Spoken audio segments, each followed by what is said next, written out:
Oi pessoal, tudo bem com vocês? Esse é mais um vídeo da série Gotas de Espiritualidade.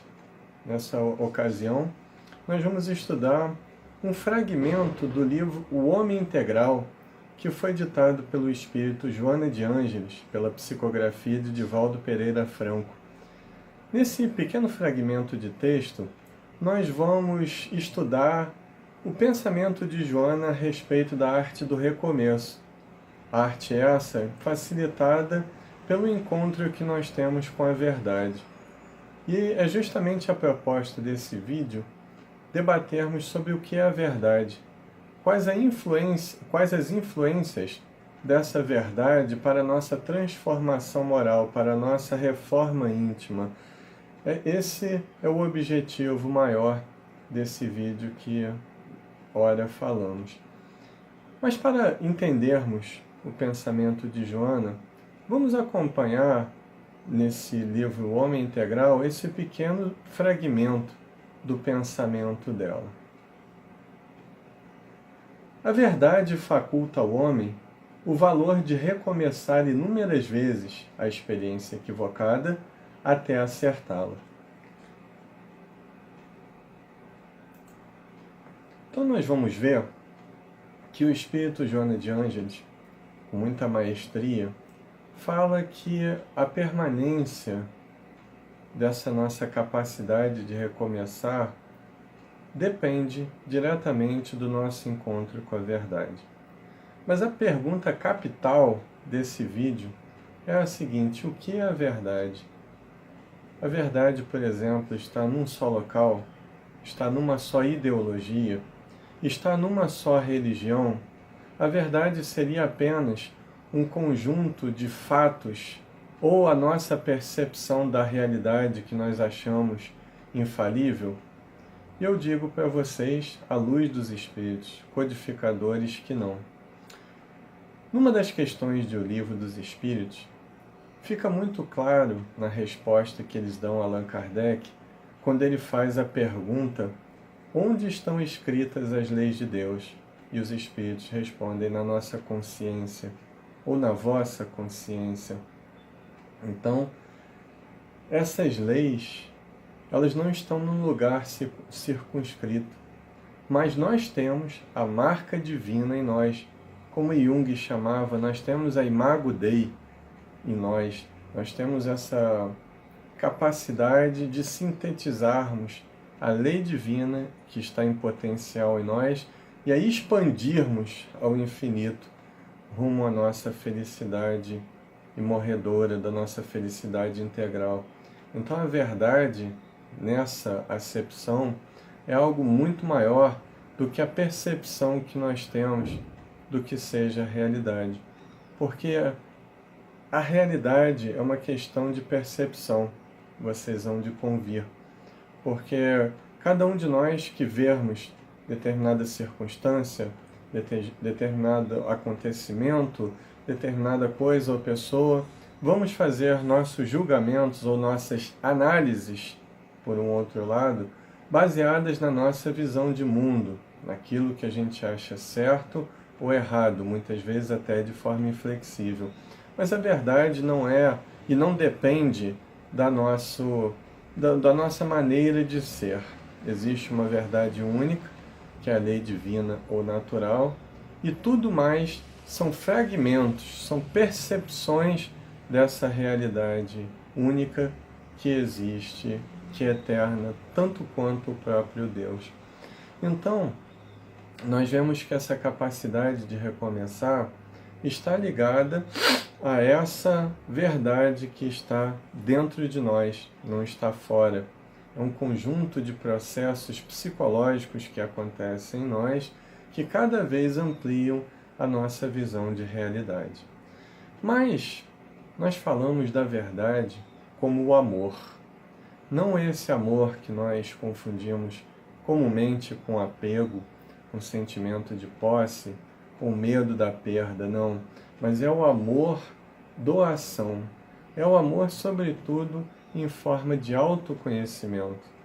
É esse amor que vai nos levar a uma espiritualidade independente de bandeira religiosa, política social, sexual, de opinião, de gênero, não importa. O que importa é que ela nos leva a uma espiritualidade, a nos vermos como espíritos imortais e a vermos a mesma partícula divina em todas as outras pessoas, por piores que elas pareçam ser e por melhores que aos nossos olhos elas possam parecer. Então, nós vamos ver que é essa espiritualidade que nos faz irmos à frente, que nos faz continuarmos na nossa caminhada rumo a essa paz que a gente tanto sonha, que na verdade é efeito e não causa da nossa felicidade. Então essa arte de recomeçar, ela está intimamente ligada a 3 fatores. O primeiro é a humildade. A humildade, por muito confundida que é, com muitos vícios mentais que nós temos, ela jamais pode ser confundida com a omissão, por exemplo. O fato de uma pessoa ser humilde não quer dizer que ela seja omissa para parecer boa, para querer concordar com todos, querer agradar a todos, ou permitir que os outros nos humilhem de uma forma grotesca. Isso não é humildade, isso é covardia e omissão muitas vezes.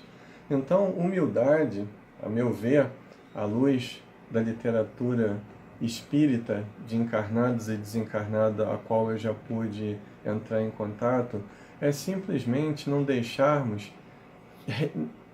nos permitirmos reagir de acordo com as limitações alheias. Como já tenho falado em algumas oportunidades, essa capacidade de agir é o objetivo da reforma íntima. Porque nós não podemos reagir à ofensa dos outros de acordo com o que eles são. Nós não podemos reagir às grosserias, às humilhações, às calúnias que muitas vezes sofremos ou nos deixamos sofrer. Nós não podemos reagir a esse tipo de coisa de maneira intempestiva, de maneira irracional. Então, uma das funções da reforma íntima, desse processo de autotransformação, é justamente nos amadurecer interiormente caminhos, pontes, conexões que nos façam entender o verdadeiro sentido dessa palavra humildade. Então, já vimos que humildade não é omissão, e humildade não é covardia. Humildade é compreensão da limitação alheia. É um conjunto de fatores que nos faz nunca levarmos para o lado pessoal uma ofensa. É o que Buda dizia, é a compaixão por todos. É você se compadecer daquela limitação alheia e compreendendo que ele ou ela ainda não compreendem, ainda não entendem a vida como nós entendemos, então nós nos predispomos de forma benévola, com benevolência, a entendermos essas limitações dos outros seres humanos. Isso na teoria é muito prático, é muito fácil, mas e na prática? Como funciona esse tipo de coisa? Dizia Allan Kardec que o verdadeiro espírita é reconhecido pela sua transformação moral, pela tentativa que ele faz em domar suas más tendências e inclinações.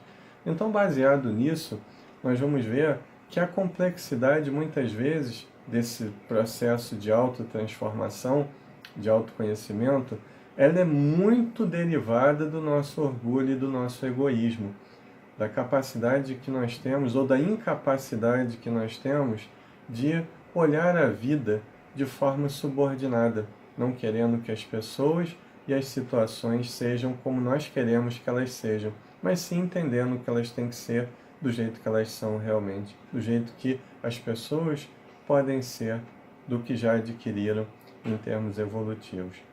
Então nós vamos ver que, partindo desse elemento, humildade, existem outros 2 elementos que eu considero importantíssimos nesse processo. O segundo é a coragem. Mas a coragem não é se permitir passar por riscos ou perigos ou situações que possam lesar a nossa vida ou desafiar pessoas que nós achamos que são mais importantes do que nós ou que têm mais poder do que nós. Não é dessa coragem que nós falamos.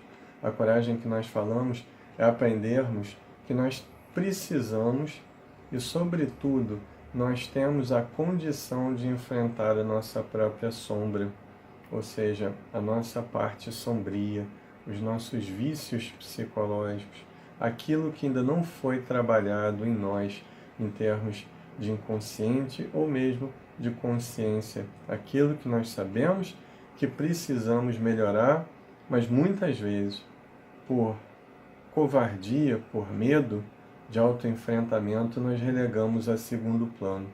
Então é desse tipo de coragem que eu falo, é a coragem de autoenfrentamento, de autoaceitação, para que possamos iniciar o nosso processo consciente de autoconhecimento, a fim de que o sofrimento não precisa ser o nosso mestre de cabeceira. Então, esse fator coragem nos leva a um outro fator chamado perseverança, na arte de recomeçar. O que é perseverança, né? Nós não podemos confundi-la com a teimosia, porque uma coisa é você ser teimoso ou teimosa, outra coisa é você ser perseverante. Perseverança significa você não desistir da sua meta traçada por obstáculos que o caminho ou que as circunstâncias naturais das próprias coisas ou da vida tenham te oferecido. Então, perseverança é você tentar de modos diferentes aquilo que você não conseguiu por não estar bem preparado na ocasião, por não ter se dedicado quanto deveria, e agora, com mais valores técnicos e com mais vontade direcionada, nós vamos tentar novamente para obtermos o êxito até alcançarmos. Ao passo que a teimosia é você ver que uma coisa deu errado e continuar fazendo da mesma forma. Há de dar errado novamente, vocês hão de convir. Então, esses três elementos, a humildade, a perseverança e a coragem, elas fazem parte dessa arte do recomeço. Porque para vencer as barreiras do nosso próprio orgulho, de nos darmos a permissão, a auto-permissão de recomeçarmos a nossa vida, recomeçarmos um novo relacionamento, recomeçarmos a nossa vida depois da perda de um ente muito querido, que significava muito para a gente, recomeçarmos a nossa caminhada na vida material depois de perdermos o nosso emprego, depois de termos que obrigatoriamente baixar de posição social por uma perda financeira muito significativa. Então esse é o desafio do recomeço. Recomeçar, sobretudo, diante das nossas próprias limitações. Porque de vez em quando a vida se encarrega de nos mostrar essas limitações às quais nós precisamos trabalhar. E é baseada nessa didática da vida que nós precisamos dar mais importância a esses três elementos muito preciosos para o nosso processo de autodescobrimento. Então, esses três valores, eles são os valores da experiência adquirida, dessa autoconquista que nós tanto buscamos. Porque o medo de errar, ele é um dos principais elementos de não agir, de não fazer, de não querer pensar como se deve e pensar impresso ou imprimido pelas influências alheias. Então nós vamos ver que esse processo é toda uma gradatividade pela qual o ser humano tem que passar. Dizia Buda, citando novamente, que vida material é impermanência. E diria eu também, e digo eu, a vida espiritual também, nas dimensões mais baixas de nós, que é muito parecida com a nossa vida no mundo material, a vida nessas dimensões espirituais mais próximas à nossa, ela também é muito parecida em alguns aspectos.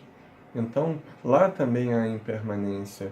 Lá há formas de transformação da matéria que podem não ser iguais à dessa dimensão de energia densa, mas são parecidas e tendem também ao aperfeiçoamento e assim ao infinito em graduações maiores, em níveis mais complexos, nas dimensões, por assim dizer, superiores do mundo espiritual.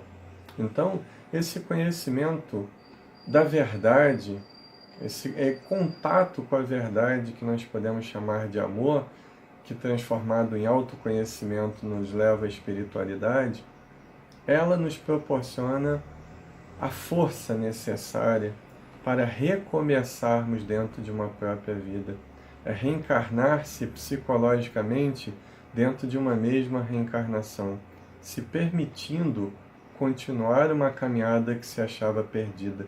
Nunca, nada está perdido. Há caminhos que levam a todas as coisas. Precisamos apenas encontrarmos as chaves que abrem as portas para esses caminhos. Vamos ficando por aqui. Muita paz, saúde e realizações a todos.